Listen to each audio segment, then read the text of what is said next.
வணக்கம் நண்பர்களே, இந்த வீடியோ மோஸ்ட்லி எங்கள் சண்டேஸ் எப்படி இருக்குன்ற ஒரு மினி விளாக் தான். எங்களுக்கு சண்டேஸில் தமிழ் ஸ்கூல் இருக்கும், அதனால சண்டேவை ஃபுல் ஹாலிடேன்னு சொல்ல முடியாது. யுகோ ரெடியாகி வந்துட்டு நெல்லிக்காய் ஷார்ட்ஸ் குடிச்சிட்டு பிரேக்ஃபாஸ்ட்டுக்கு தான் வெயிட் பண்ணிட்டு இருந்தான். அவன் நேற்றே வந்து வாஃபிள் தான் வேணும்னு சொல்லியிருந்தான். அதனால ராகி வாஃபிள் தான் பிளான் பண்ணியிருந்தேன். அதை ஒரு பக்கம் செஞ்சு அவனுக்கு கொடுத்துட்டு இன்னொரு பக்கம் லஞ்சுக்கு ஏதாவது இப்போ கொஞ்சம் செஞ்சு வச்சுட்டு போயிருந்தேன்னா ஸ்கூல்லேருந்து வந்து சீக்கிரம் லஞ்சு செஞ்சு முடிச்சிடலான்னு இந்த பப்பாளிக்காயும் அவரைக்காயும் நைட்டே கட் பண்ணி வச்சிருந்தேன். பப்பாளிக்காயில் வந்து கூட்டு பண்ணலான்ட்டு இன்ஸ்டன்ட் பாட்டில் தாளிச்சு ஆன் பண்ணி விட்டுட்டு போயாச்சு.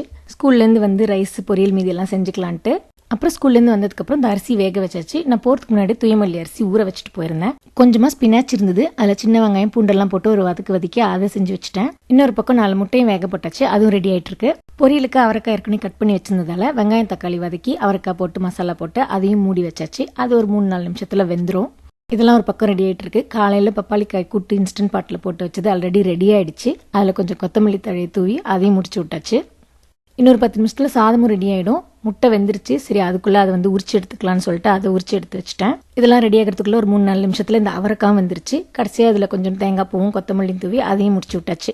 ஒரு வழியாக 1 மணிக்குள்ளே ஃபுல் லஞ்சு முடிச்சாச்சு. கம்ப்ளீட் மீல் ரெடி ஆகிடுச்சு. அடுத்து என்ன சாப்பிட்றது தான். இந்த யுகோ பைபிளில் முட்டை உரிக்கும் போதே எப்போ ரெடி ஆகுன்ட்டு இருந்தான். கொடுத்தோடனே அதை தான் முதல்ல சாப்பிட்டான். லஞ்சு சாப்பிட்டுட்டு அம்மா டெசர்ட்னு வீட்டில் பண்ண சாக்கோபாருக்கு அடி போட்டுட்டு இருந்தான். அதுக்கப்புறமா அது சண்டே நான் ரெஸ்ட் பண்ணுறேன்ட்டு அதையும் டிவி பார்த்துட்டே சாப்பிட்டு முடிச்சிட்டான்.